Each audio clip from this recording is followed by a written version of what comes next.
Hello guys, welcome to Udaku channel. It's all about Oga Obinna and Pamela Aele.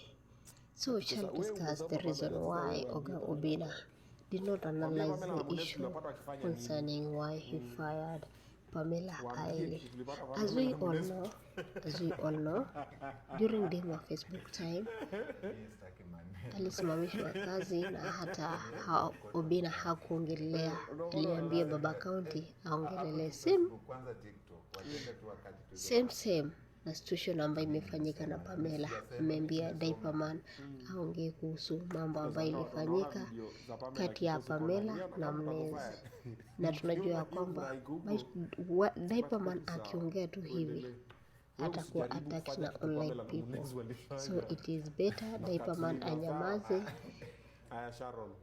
Obinna mwenyewe ataongea. Tim will tell when he will talk about why he fired Pamela and the reason why, not the reason, the mistake Pamela did. Na sisi tunajua kwamba the worst mistake that Pamela did ni wakati aliingia live TikTok na akatusi watu na akataka kutoa nguo. So stay tuned as you watch the next video on how Oga Obinna was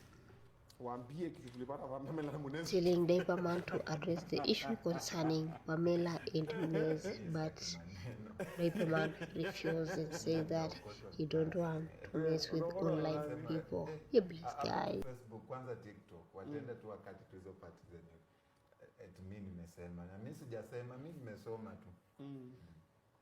Inazanga watu wanaona video za Pamela kiposu kwa online. Huyu anakaa mtako fired.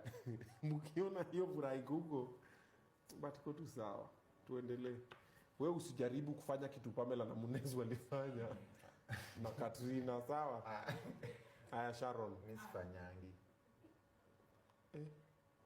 Kwani walifanya?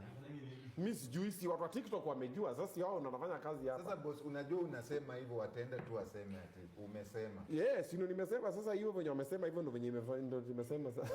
Lakini siwezi fanya. Mimi sijui alifanya nini, lakini huyu kwanza aliuza kuku yangu.